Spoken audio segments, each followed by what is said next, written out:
ยังไงเพิ่นไล่โต๊ะแต่งไงอันพ่อแม่ดูตาเจ้าแล้วน้องเอ้ยเราไม่ได้โต๊ะเลยตอนนี้ลำเลยโอ้ยน้องเอ้ยเจ้าติดมือเลยทำเป็นน้องผู้เมื่อพัวแล้วอันมาโคลามล่วงนอเปื่อนโยความเมื่อบ้าแล้วน้องอันแน่นพอลามหน่อยลดโยค้าเมื่อเสียแล้วน้องเอ้ยโอ้นี่แหละต้องทำนะโอ้ยน้องเอ้ยน้องเมื่อพัวเสียแล้วเสือล้างน้องรถมีแต่ของฮ้อนแล้วน้องเอ้ย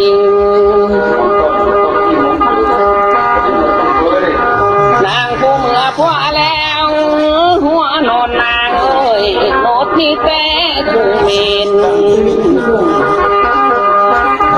ขันแม่นป้องเยี่ยมน้องที่ขี่มอจนลงแล้วน้องเอ้ย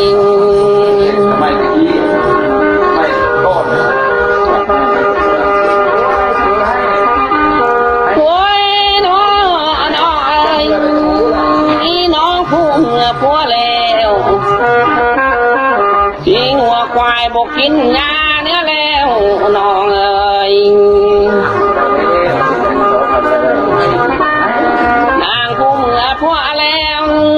สร้างมาบกกินเจียงเนื้อแล้วเจ้าบ้านเฮาบ่น้องเหือนตั้งเขาเมื่อแล้ว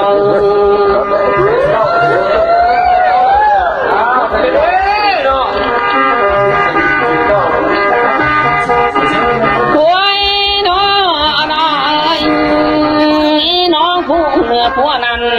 ให้น้องเมื่อดีเนื้ออันแม่น้องกินสีนางอย่ายิบจ้างขาเนื้อน้องเอ้ยอันมานางผู้เมื่อพัวนั้นคันแม่นนางกินป้าเอ้ยนางอย่าเน็บจำคอง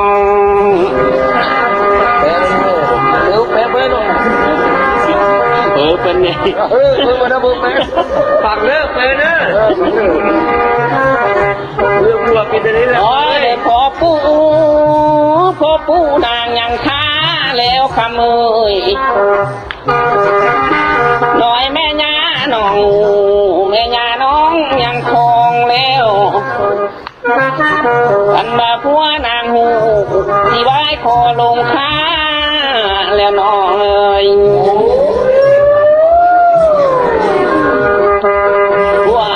สี่สามบาทป่าผัวนางค้า5 บาทคนรถเจ็บบุกพวกในลูกใจนางแล้วลา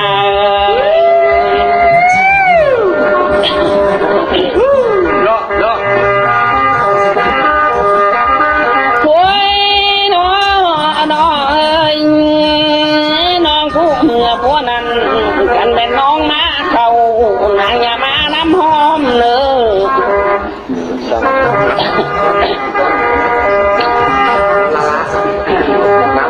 มานำหอมเอ่ยน้อยใจเงินนางบอกก้อนเนื้อลานเอ่ย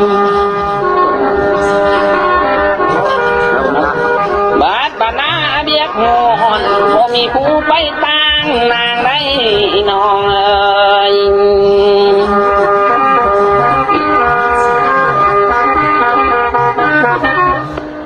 โอ้ยน้องเอ้ยน้องผู้เมื่อพัวนั้นน้อยเลยลูกปึกปกเกยเพื่อนใจใหม่ไปไล่ควายหาบ่ลาบอง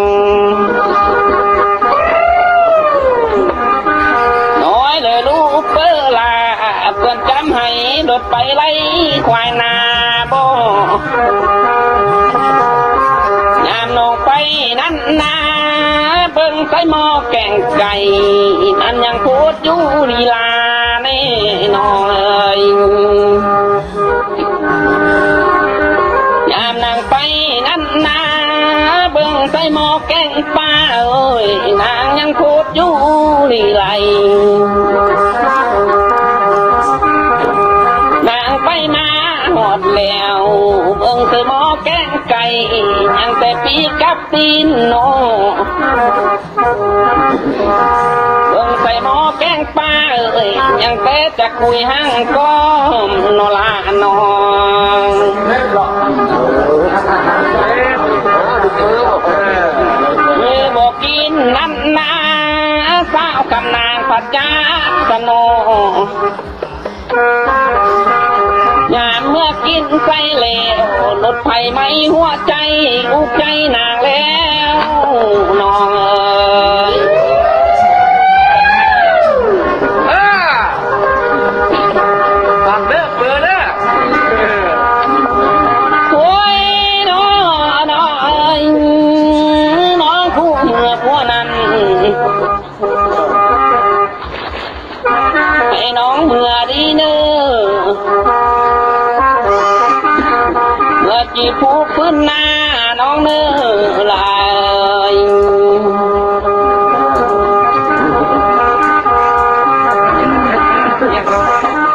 นางผู้เมื่อพวกนั้นให้นางเมื่อดีเนอเมื่อจีป่าพื้นกว้างน้องเนื้อ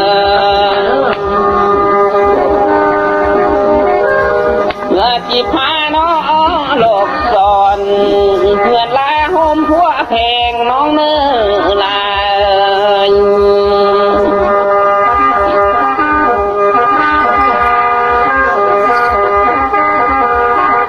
โอ้ยน้องน้องเอ้ย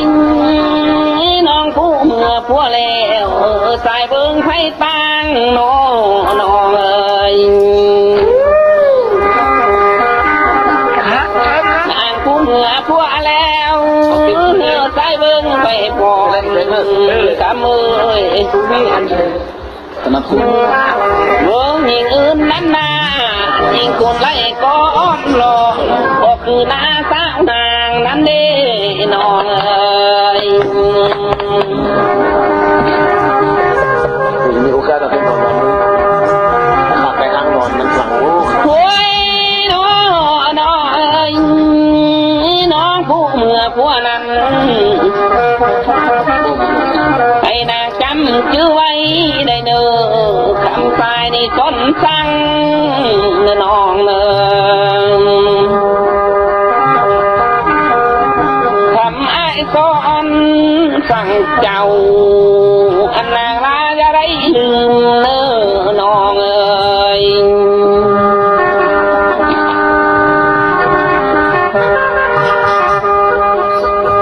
นางได้เลี้ยงลูกหญิงละเอ้ย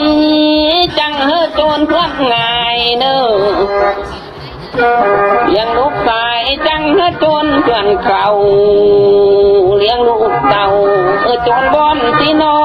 นเนื้อน้องเอ้ย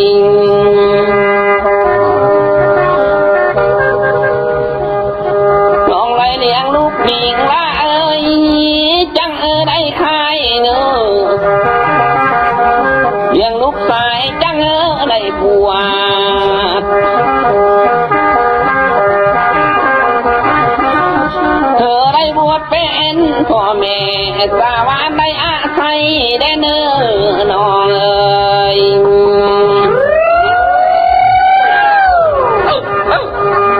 โอ้ยน้องน้องเอ้ยน้องผู้เมื่อพวกแล้วไอ้นี่เจ็บสิ้นทำรถอย่างน้ำนั้นบ่เพื่อนแล้วน้องเอ้ยนางผู้เมื่อพวกแล้วบ้าวสายลำนี่นากันเจ็บสิ้นหัวเดือนเอ้ยเมื่อสูงนางบ่ได้เหลือนาเอ้ย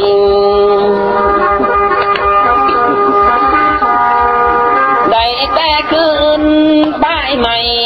สิลำทรงนางเมื่อนี้แล้วน้องเอ้ย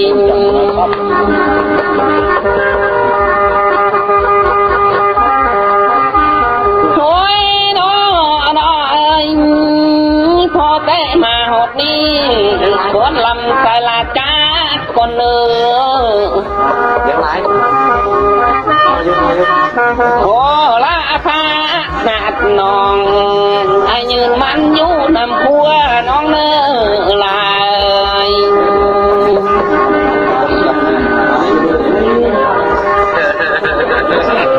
โอ้ยน้องเอ้ยน้องผู้อดหลดหนัวที่ไม่ไพ่สั่งผักน้องทำเลยนางผู้อดหลดหนัวที่ไม่ไพ่สั่งไทยน้องไปเป็นเมียหมอแผนเฮือแวงชิงมาปัญหานั่นเอง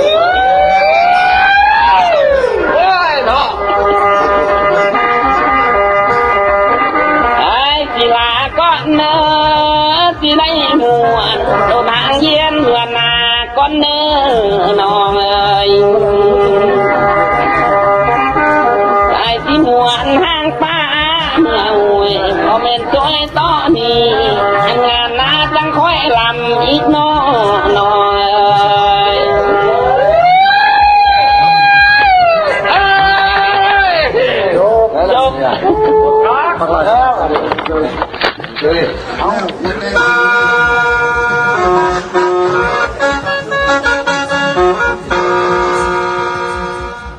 จบให้มันให้โค้งอะไรนี่ยังให้นักให้เนรพุทธนเรื่องพันยกมือขอยกมือไหวเนาะเปรียบเสมือนผู้ให้